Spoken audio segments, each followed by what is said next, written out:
welcome to the Final Frontiersmen, a YouTube show about all things Trek with a heavy focus on the Star Trek Adventures role-playing game by Modifius. I'm your host today, Jeremy, and I'm joined by the reason I'm into Star Trek altogether, and that's Miranda. Miranda, how are you doing today? Good. Tell us a little bit about how you got into Star Trek.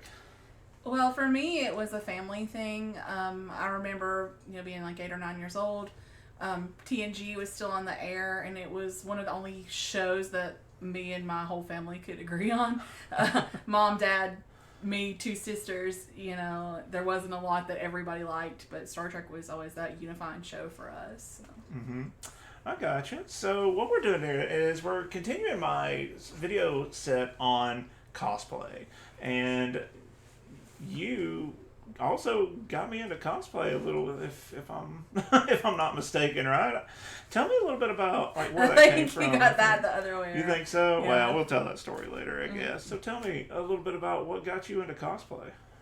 It was Dragon Con, really. The first cosplay I ever wore to con I actually bought there because some of the vendor hall people were selling the Kelvin timeline uniforms.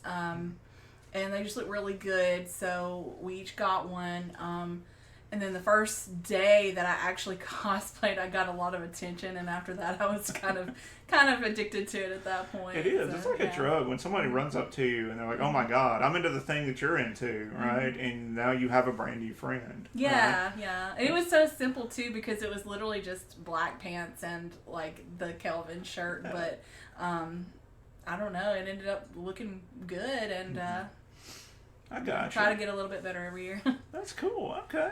So we've been cosplaying together for 12 years now?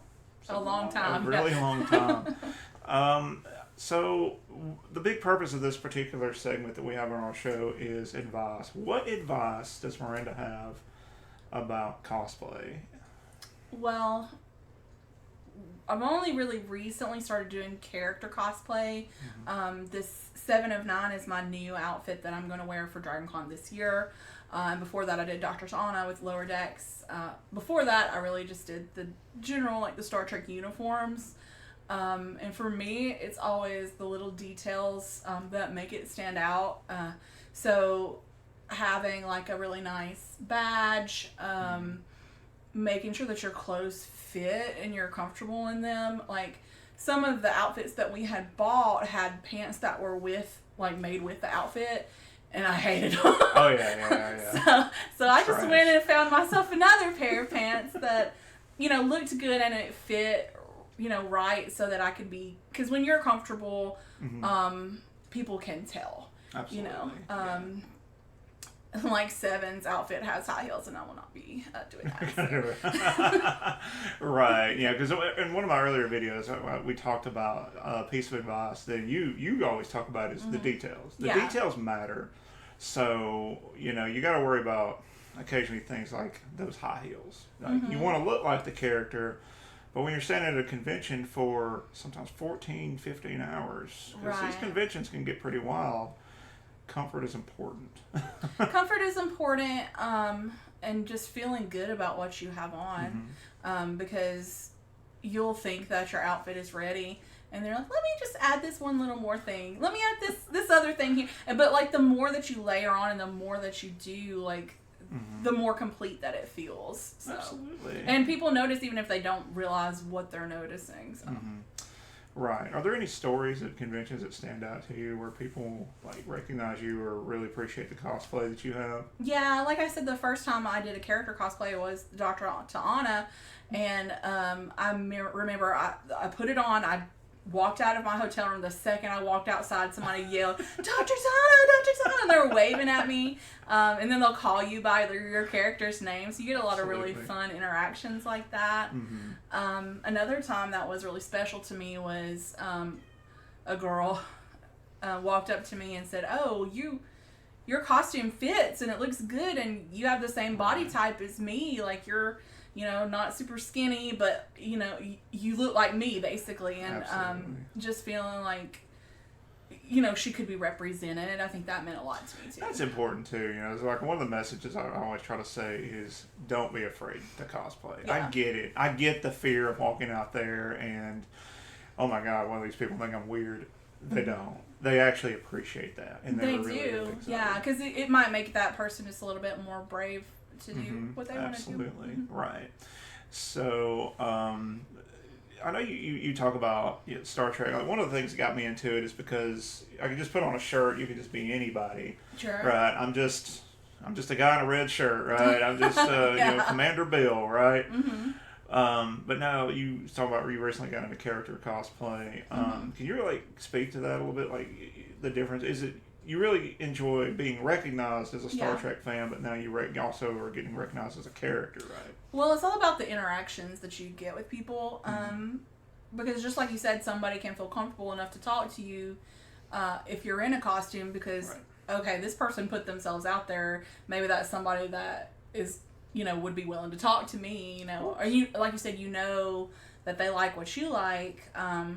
But being in a character cosplay makes it just easier for people to talk to you. Like, they can get your attention from across the room.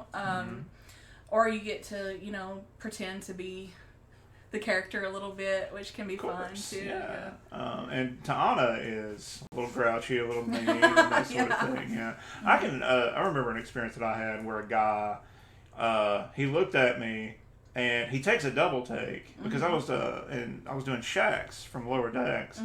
And I remember him saying, like, oh my God, I thought you were just a guy in a gold shirt. No, you're actually Shax, and now he's my best friend. So that would have been an opportunity right there, that I could have missed had I just been the guy in the gold shirt. So, always do what you're comfortable with, and that's some big advice for you. Do you have any other advice that you want to give? Or I really would just kind of like to break down the outfit that I'm wearing. Yeah, you want to start? Yeah, so tell us, so we're doing...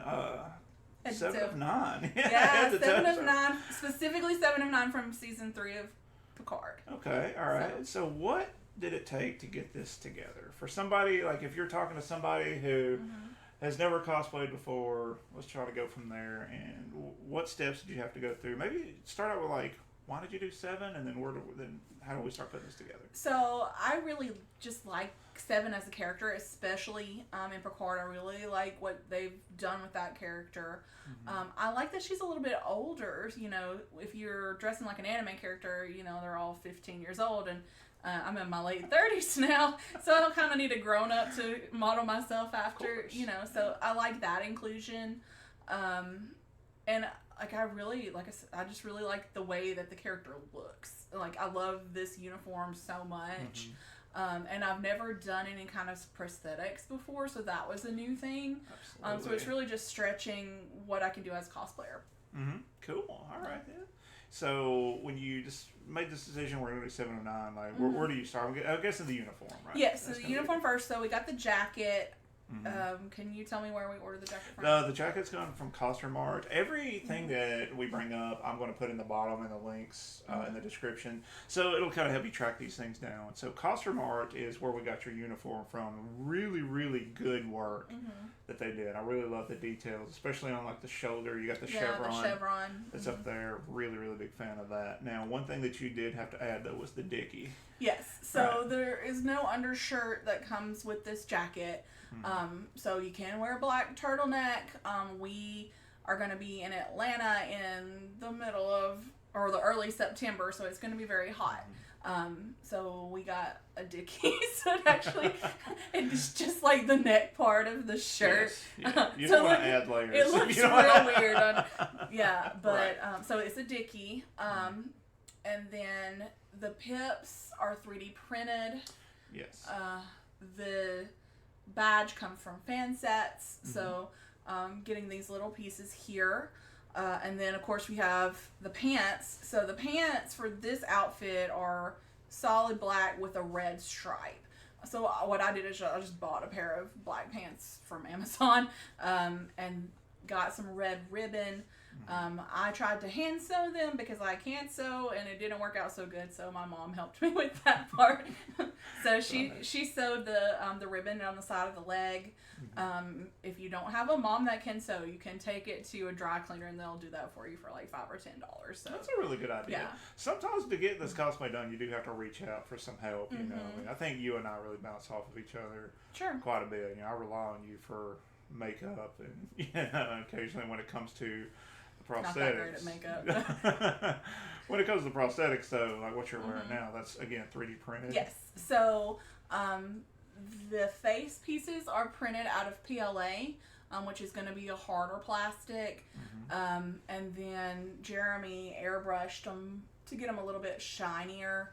We did print it on gray filament, I believe. Correct. But, he painted that so it really pops. Sorry, my cat is screaming. Yeah, we have a Cation at the door wants in, but we'll deal with her later. We'll interview her later. So. And then the hand part of it is printed out of TPU. So TPU is stretchier. You can see how it's got the motion part there. And they printed the fingertips and the hand part separately. It's coming loose a little bit. Yeah. And then I've just got them fastened on my skin with spirit gum.